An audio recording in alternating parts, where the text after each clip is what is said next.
Outlaw Sports is brought to you by Molson Canadian, made from Canada, and Rocky Mountain Barbecue, Alberta barbecue cuisine at its best.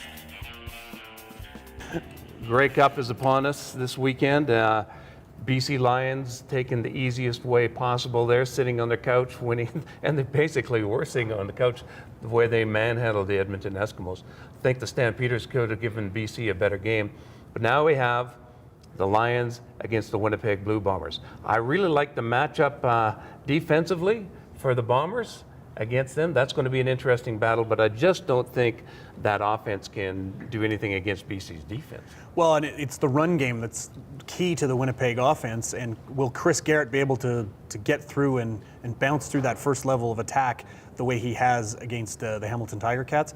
That's hard to say because the defensive line of the in the front seven of that BC Lions is the strength. Solomon Elimimian, he hits hard and he fills holes. I like what they do up front, especially with their tackles, Khalif Mitchell and Aaron Hunt. Those guys are hard to get any space against, so that's going to be the key matchup in this one.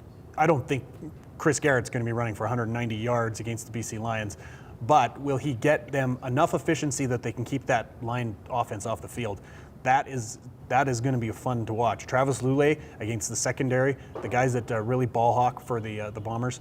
It's going to be a fun matchup, but I just see the BC Lions having so much momentum right now. I don't know what can derail it. What an interesting season for them. Oh, wow. You know, starting at 0-5, and even Wally Buono's admitted, we were probably one loss away from blowing this whole thing up. Yeah. But then, for whatever reason, and you can look at a number of reasons, Wally starts doing some things he's never done before, bringing some guys in the middle of the year, and he started to right the ship. Having a quarterback that's as mobile and as dangerous as Lulay is certainly gives him a leg up on the competition, but everything fell into place. Even the secondary played well. They get a consistent kicker who should have been retired in some people's books years Back ago. in 2005 when he missed that 18-yard field goal? Exactly, but I mean, here's a guy that now they're talking about could play for another 2 years. Well, why not? I was actually making the argument he could be the Canadian Male Athlete of the Year.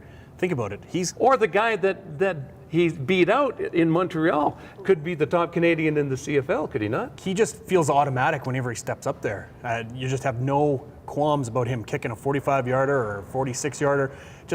That wasn't Paul McCallum's game years ago. He was erratic. He was under 70 at one point in his career, and now he's up into the high 70s. He's built that average back up so that he's the third highest kicking percentage of all time behind Sandro DeAngelis and Damon Duvall, two guys who had shorter careers in the 90s, in the 2000s. Yeah. This team, the Lions team, they're just deep at all areas now. And had they blown it up, as you said, back in week 7, after they lost to the Bombers, that would have been really devastating because they were 1-6 at the time, but all they needed was to string some wins together, and they had a favorable schedule going into the middle part of the year. They've turned that into a great year. They kept with it, and kudos to Wally for not doing anything drastic. Boy, oh boy.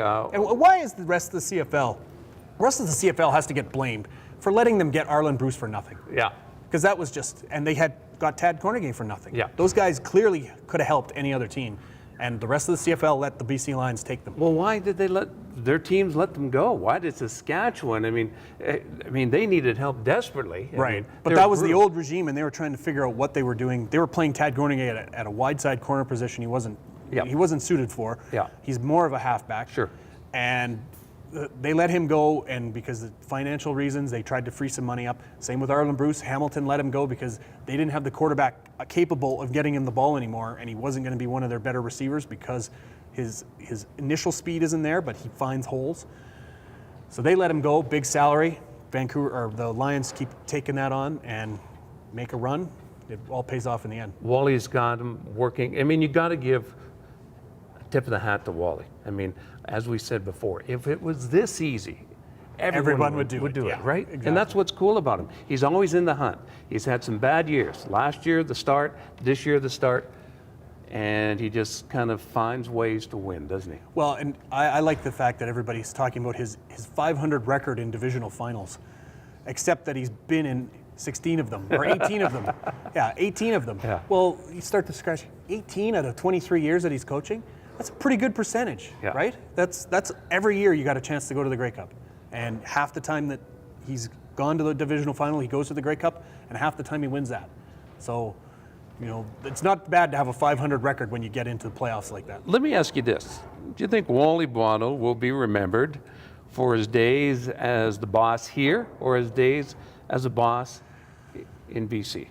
A lot of people still remember him as the Stampeders head coach. Yep. And a lot of people really regret the fact that it turned out that he left this town. Yeah. And he likely would have turned them back around and, Sure he and would had have. them back winning every year like he did so many times in the 90s and into the 2000s. And everybody seems to forget that 2001 Grey Cup. He was still here. He was still, And they were below 500 then. that was a great coaching job in Sure. itself. So it's Especially it's when your interesting quarterback's Crandall. Yes, Marcus Crandall, which I thought it was very funny when he's walking off the field, shaking hands with a guy he helped make. I thought the same thing. And I thought, geez, that was his Grey Cup MVP 10 years ago, and now that guy is the opposing offensive coordinator. You don't think Wally had a lot to do with that? Yep. I mean, it's interesting. They're having an emotional time there in Vancouver. They lost the trainer's son to a car accident just last weekend. It was just an incredibly emotional scene in their locker room after the game. I wasn't there, obviously. I just watched it on tape, and it just feels like this team has all the momentum because of those type of things and the coach that has brought them this far. Yeah, they just don't seem like they're going to go down. I mean, they're too good in so many areas. Yeah. Where is their weakness? Where would you say that weakness is? Well, their run game isn't that great. Yeah. I mean, they're not a power running game because they don't have a power back, a guy who runs the clock out. And that's why it was a little, they got down to the end of the game.